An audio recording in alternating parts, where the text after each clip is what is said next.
போதைப் பொருட்களற்ற சமூகத்தை உருவாக்க அடியெடுத்து வைப்போம். Be a part of the movement for a drug-free society. SNRN Marathon. Register now. குறைந்த விலை, நிறைந்த தரம். தங்கள் தேவைகள் அனைத்தும் ஒரே இடத்தில். Jayachandran. GT Holidays, South India's #1 travel brand. You know you are special when you're with GT Holidays. அக்கா மகளை இஸ்லாமியர்கள் திருமணம் முடிப்பதில்லை. ஆனால் இங்கே அக்கா மக தான் முறப்பொண்ணா இருக்காங்க. அப்போ அதுலயே மாறுபாடு இருக்கு. சீக்கியர்களுக்கென்று சில விதிமுறைகள் இருக்கு. அவங்க தலையில டர்பன் வச்சுக்குவாங்க. நீங்க ராணுவத்தில் சேர்ந்தா கூட தாடி எடுக்க மாட்டாங்க. இப்படி மத சடங்குகள் இருக்கின்றன. இப்போ இந்த காமன் சிவில் கோட் ஏன் கொண்டு வந்தாங்க? முழுக்க சிறுபான்மை மக்களை அச்சுறுத்துவதற்கும் ஒரு ஓட்டு அரசியலுக்காகத்தான். 25 வயசு வரைக்கும் வாரிசு இல்லை என்றால் இன்னொரு பெண்ணை திருமணம் பண்ணலாம். 30 வயதுக்குள் ஆண் குழந்தை பிறக்கவில்லை என்றால் அவன் திருமணம் செய்யலான்னு கோவா சட்டம் சொல்லுது. அதுவும் காமன் சிவில் கோடு தான் அங்க இருக்கு. இந்தியாவை ஒரு இந்து நாடாக அறிவிக்க வேண்டும். அதற்கு தடையாக இருப்பது இந்திய அரசியலமைப்பு சட்டம், அதனுடைய கூறுகள். அப்ப அதுல ஒரு விஷயமா தான் இன்னைக்கு காமன் சிவில் கோடை கொண்டு வர நினைக்கிறாங்க. ஒன்று, இந்த காமன் சிவில் கோடை பாஜகவை சார்ந்தவர்களே கொண்டு வர விருப்பம் கிடையாது. இது ஒரு அஜெண்டாங்க. முஸ்லீம்கள் அதிகமாக குழந்தை பெறுகிறார்கள், 4 பேரை கல்யாணம் பண்றான், அதை தடுக்க வேண்டும் என்றால் காமன் சிவில் கோடு கொண்டு வரணும் அப்படிங்கிறது அவங்க தேர்தல் பிரச்சாரம். உத்தரப்பிரதேசத்திலிருந்து பிரிந்த மாநிலம் தான் உத்தரகாண்ட். அது 1 கோடி மக்கள் தான் இருக்காங்க. அப்ப ஏன் காமன் சிவில் கோடு வரும்போது பழங்குடி மக்களுக்கு நீங்க விதிவிலக்கு கொடுக்குறீங்க? ஆண் குழந்தை பிறக்கவில்லை என்றால் 2ஆம் திருமணம் செய்யலாம் என்று அந்த சட்டம் சொல்கிறது. அது ஏத்துக்குவீங்களா? எல்லாருக்கும்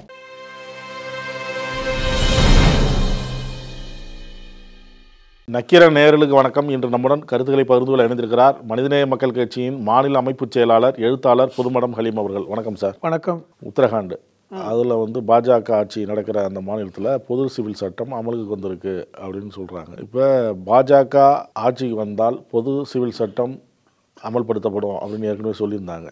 இப்போ அப்படி அவங்க சொல்லும் பொழுது காங்கிரஸ் உள்ளிட்ட எதிர்கட்சிகள் எதிர்ப்பு தெரிவித்தாங்க. இப்போ அது ஒரு பக்கம் இருக்கட்டும். முதலில் நீங்கள் பொது சிவில் சட்டம் என்றால் என்ன, இது ஒரு காமன் மேனுக்கு தெரியணும். என்ன நினைக்கிறாங்க? ஒவ்வொரு மதத்துக்கும் ஒரு சட்டமா? இந்தியாவில் எல்லாத்துக்கும் ஒரே சட்டமாக தானே இருக்கணும். அது சரிதானே?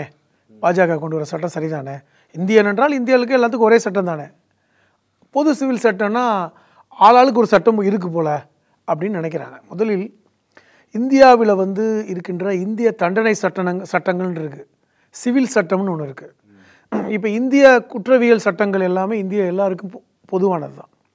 இப்போ கொலை கேஸாக இருக்கட்டும், அல்லது திருட்டு கேஸாக இருக்கட்டும், இல்லை அடிதடி பிரச்சனை, இல்லை அவதூறு, இந்த குற்றவியல் சட்டங்கள்னு சொல்கிறாங்கல்ல, ஐபிசி, இந்தியன் பினல் கோடு, சிஆர்பிசி, இது எல்லாமே எல்லோருக்கும் பொதுவானது தான்.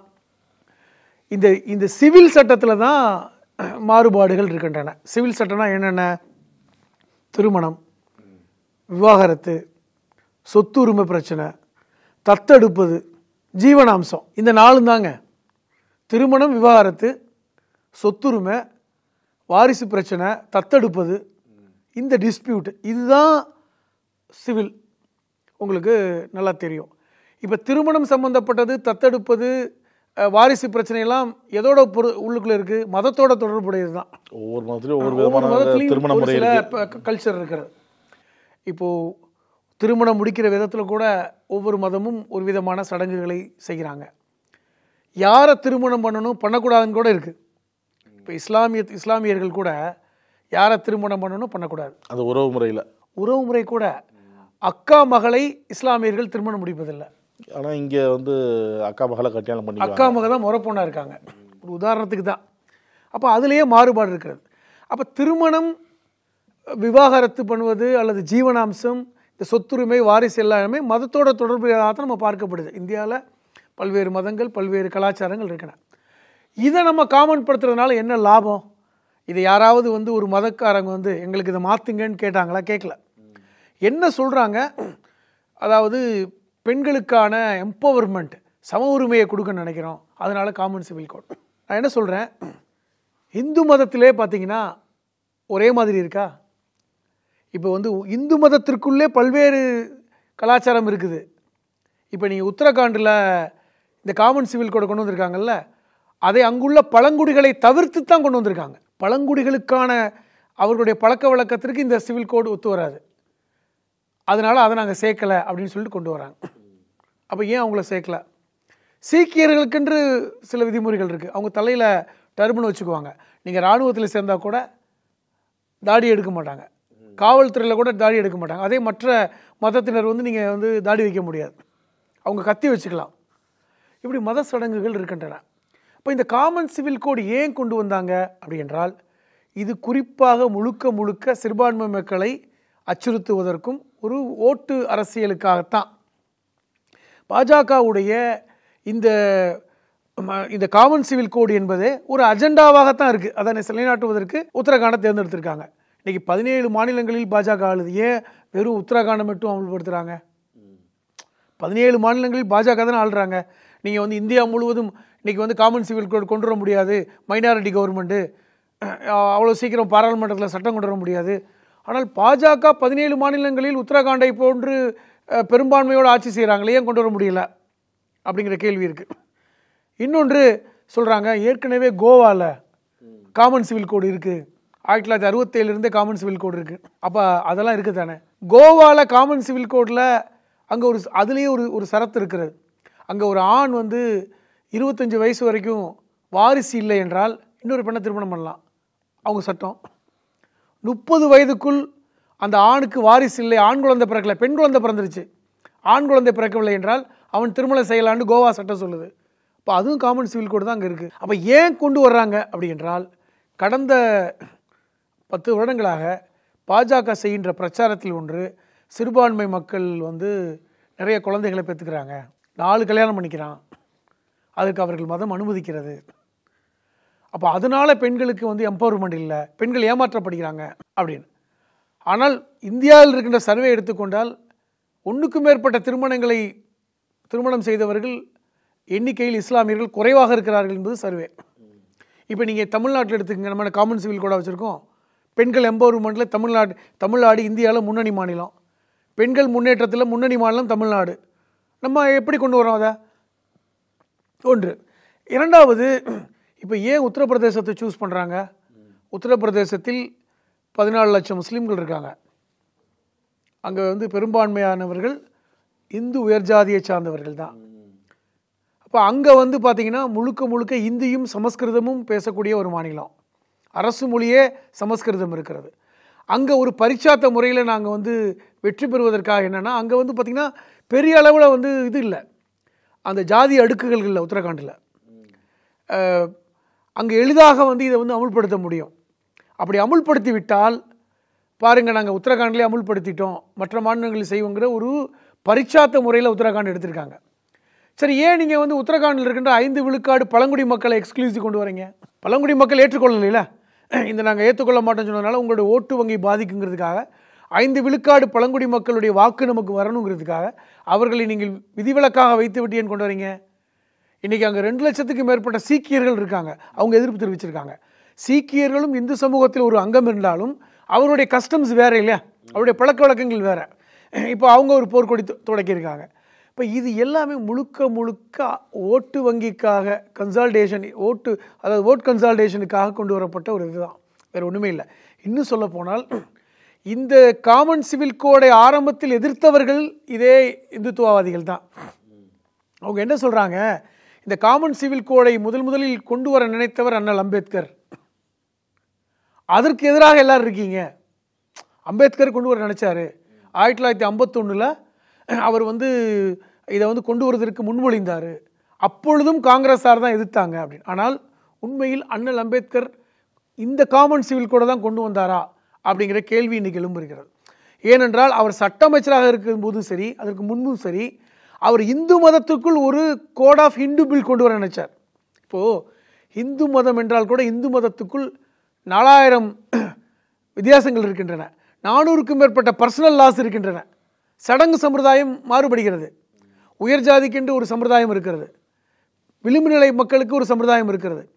இது எல்லாத்தையும் சமன்படுத்த வேண்டும் என்று அம்பேத்கர் நினைத்தார்.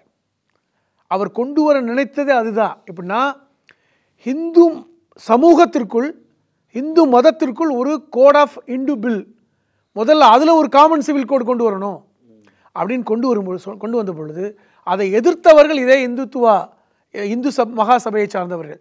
இந்த இந்தியாவுடைய முதல் ஜனாதிபதியாக இருந்த ராஜேந்திர பிரசாத், அவர் காங்கிரஸ்குள்ள தான் இருந்தார், ஆனால் அவர் ஒரு இந்துத்துவவாதி தான். அவர் சொன்ன வார்த்தை என்ன, நீங்கள் இப்படி காமன் சிவில் கோடு கொண்டு வந்தால் நான் கையெழுத்து போட மாட்டேன்னார்.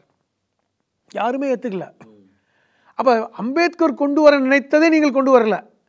முதல்ல இப்போ நீங்கள் இந்து மதத்துக்குள் சம உரிமை கொடுத்து விட்டு தானங்க காமன் சிவில் கோட் கொண்டு வரணும். இஸ்லாமியர்களை நீங்கள் இதோட நாங்கள் பூத்தி நாங்கள் பெண்களுக்கு சம உரிமை கொடுக்க போகிறோன்னு சொல்கிறீங்கள, எந்த சிவில் கோடை நீங்கள் கொண்டு வர போகிறீங்க? பெண்களுக்கு குறிப்பாக சிறுபான்மை இனத்தைச் சேர்ந்த பெண்களுக்கு இது நன்மை பயக்கும் அப்படிங்கிறாங்க. நான் என்ன சொல்கிறேன், நீங்கள் சிறுபான்மை சார்ந்த பெண்கள் வந்து எதுவும் போராட்டம் நடத்தி எங்களுக்கு வந்து காமன் சிவில் கோடு வேணும்னு சொல்லி எதுவும் கோரிக்கை வச்சுருக்காங்களா? நீங்கள் எப்படி வந்து ட்ரிபிள் தலாக்குக்கு கொண்டு வந்தீங்க? யாரும் கோரிக்கை வச்சாங்களா? உடனே என்ன சொல்கிறாங்க, முஸ்லீம் பெண்கள் எல்லாம் வந்து வெளியே வந்து போராட்டம் நடத்துவதற்கு அந்த சமூகம் அனுமதிக்கவில்லை, அதனால தான் வெளியே வரலன்னு. இப்போ இதே குடியுரிமை திருத்த சட்டத்திற்கு எதிராக போராடியவர்கள் ஆண்களா, முஸ்லீம் ஆண்களா, முஸ்லீம் பெண்களா?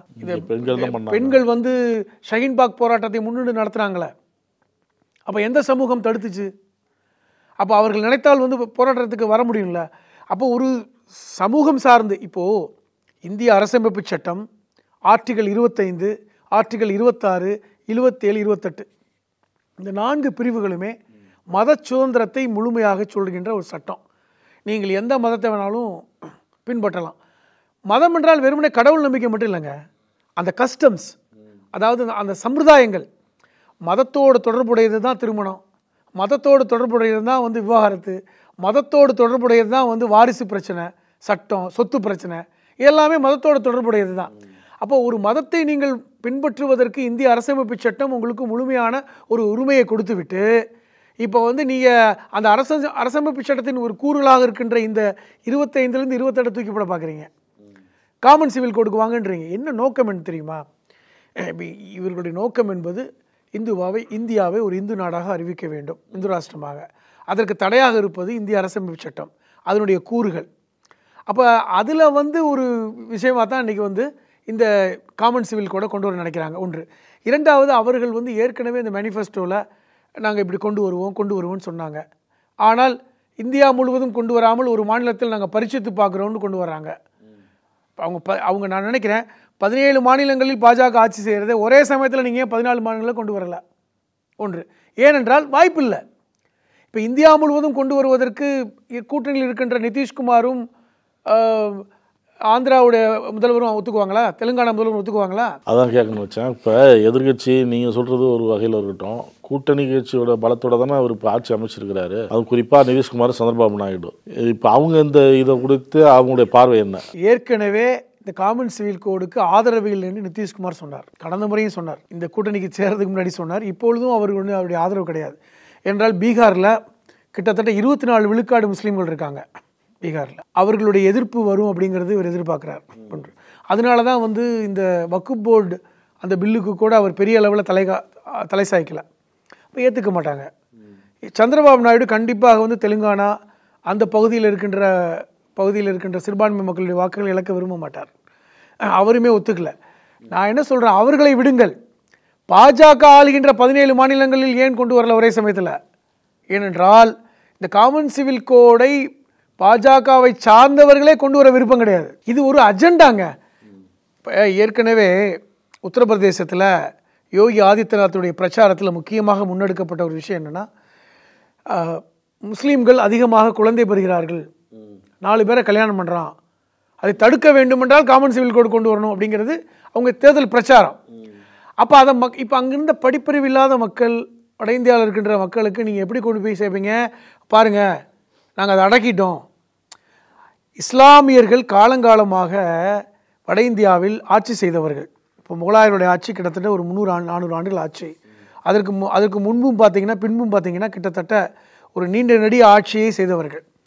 அவர்கள் எல்லோர் மேலுமே வந்து ஒரு எதிர்ப்பை வந்து இவங்க பிரச்சாரத்தில் சொல்லிகிட்டே வந்தாங்க.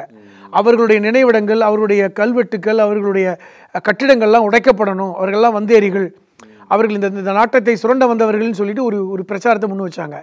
அந்த ஆட்சியாளர்கள்னா முஸ்லீம்களும் அதை சார்ந்தவர்கள்ங்கிற ஒரு பிரச்சாரத்தை முன் வச்சாங்க.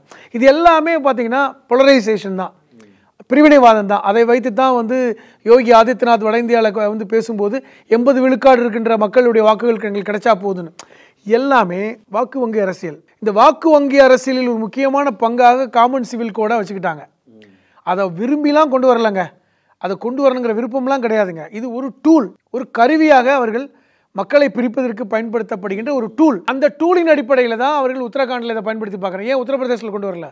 உத்தரகாண்டில் வச்சுருக்காங்க. உத்தரகாண்ட் சின்ன மாநிலம், உத்தரப்பிரதேசத்திலிருந்து பிரிந்த மாநிலம் தான் உத்தரகாண்ட். அது 1 கோடி மக்கள் தான் இருக்காங்க. அப்போ ஏன் வந்து காமன் சிவில் கோடு வரும்போது பழங்குடி மக்களுக்கு நீங்கள் வந்து விதிவிலக்கு கொடுக்குறீங்க? இப்போ நீங்கள் பஞ்சாபில் கொண்டு வரும்போது எப்படி கொண்டு வருவீங்க? சீக்கியர்கள் ஒத்துக்குவாங்களா? இது இந்தியா முழுவதும் நீங்கள் செய்ய முடியாது. இப்போ இந்திய குடியுரிமை திருத்த சட்டம் கொண்டு வந்தாங்கல்ல, அப்பொழுது அதற்கு முன்பாக இருக்கின்ற NRC NPR, இந்த நேஷனல் ரெஜிஸ்டர் ஆஃப் சிட்டிசன்ஷிப், அதை அமுல்படுத்திய மாநிலம் அஸ்ஸாம் தான். ஒரு பரிச்சார்த்த முறையில் தான் அஸ்ஸாமை எடுத்துக்கிட்டாங்க. என்ன காரணம்? அஸ்ஸாமில் தான் வந்து இஸ்லாமியர்கள் அதிகம், இந்தியாவிலேயே 40 விழுக்காடு இருக்காங்க. பங்களாதேஷிலேருந்து அதிகமாக வந்த அந்த அகதிகள் அஸ்ஸாமில் இருந்தாங்க. அதை பரிச்சார்த்த முறையில் எடுத்துக்கிட்டு என்ன செஞ்சாங்க? ஒரு 20 லட்சம் பேருக்கு குடியுரிமை கொடுக்க முடியாதுன்னு சொல்லி ஒரு பிரச்சனை பண்ணாங்க. இது அஸ்ஸாமில் வந்து ஒரு பிரிவினைவாதத்தை ஏற்படுத்தி அவர்களுக்கு வாக்கு வங்கியாக மாறியது. அவர்கள்லாம் வந்தேரிகள். சில மாநிலங்களில் இவ்வளவு 40 விழுக்காடு இருந்தும் அவர்களை வந்து ஒரு அகதிகளாக மாற்றுகின்ற வேலையை பாஜக செஞ்சது. ஒரு பரிச்சார்த்த முறையில் போனாங்க. மற்ற மாநிலங்களுக்கு அதை அமுல்படுத்த முடியல. பாஜக ஆளுகின்ற மற்ற மாநிலங்கள் ஏன் NRC அவங்க வேகமாக அமுல்படுத்தலை? அஸ்ஸாமில் மட்டும் தான் அமுல்படுத்தி பார்த்தாங்க. அதே போன்று தான் இந்த இந்த காமன் சிவில் கோடுன்னு சொல்லக்கூடிய இந்த பொது சிவில் சட்டத்தை உத்தரகாண்டில் அமுல்படுத்துகிறாங்க. ஏன் உத்தரப்பிரதேசத்தில் அமுல்படுத்தலை? ஒரு பரிச்சார்த்த முறையில் அமுல்படுத்தின் மூலமாக அவர்கள் இந்தியா முழுவதும் இருக்கின்ற சிறுபான்மைகளுக்கு ஒரு அச்சுறுத்தலை ஏற்படுத்தக்கூடிய வாய்ப்பு. இப்படி தான் நாங்கள் கொண்டு வருவோம் அப்படின்னு. இரண்டாவது, பெரும்பான்மையாக இருக்கின்ற இந்து அந்த வாக்கு வங்கியை இங்கே பாருங்கள், அவங்களை நாங்கள் சிறுமைப்படுத்திட்டோம், அப்புறப்படுத்திட்டோம், அவர்களுடைய சட்டங்களை நாங்கள் ஒடுக்குறோம். இப்போ இந்தியா என்பது ஒரு பன்முகத்தன்மை கொண்ட தேசம், பல மொழிகள் பல கலாச்சாரங்கள் இருக்கின்ற ஒரு தேசம். இந்தியா பிரிந்த பொழுது அது ஒரு இந்து நாடாகவோ ஒரு இஸ்லாமிய நாடாகவோ வரல. அது வந்து மதசார்பற்ற நாடாகத்தான் நம்ம அதை வந்து டிக்ளேர் பண்ணோம். காந்தி இருந்த பொழுதும் சரி, அந்த பேச்சுவார்த்தையில் பாகிஸ்தான் ஒரு முஸ்லீம் நாடாக பிரிந்தது. ஆனால் இந்தியா என்பது ஒரு மதசார்பற்ற நாடாகத்தான் அது பிரிந்தது. காரணம், இங்கே இன்னும் வந்து இருக்கின்ற மக்கள் எல்லாம் ஒரு எந்த மதத்தை வேணாலும் பின்பற்றலாங்கிற அடிப்படையில் இந்த அரசமைப்பு சட்டம் ஏற்படுத்தப்பட்டது. அதன் அடிப்படையில் தான் அது வடிவமைக்கப்பட்டது. அதன் அடிப்படையில் தான் வந்து இது யூனியன் ஆஃப் ஸ்டேட்ஸ்ன்னு சொல்லப்பட்டது. இது மாநிலங்களுடைய கூட்டாட்சி. இந்தியா என்பது மாநிலங்களுடைய கூட்டாட்சிங்கிற அந்த பதம் வந்து மாநிலங்களுடைய கூட்டாட்சி ஒரு ரிபப்ளிக் கண்ட்ரியாக, ஒரு டெமோக்ராட்டிக் கண்ட்ரியாக இது மாற்றம் செய்யப்பட்டது. அப்போ அதன் அடிப்படையில் தான் நம்ம அரசமைப்பு சட்டம் இருக்குது.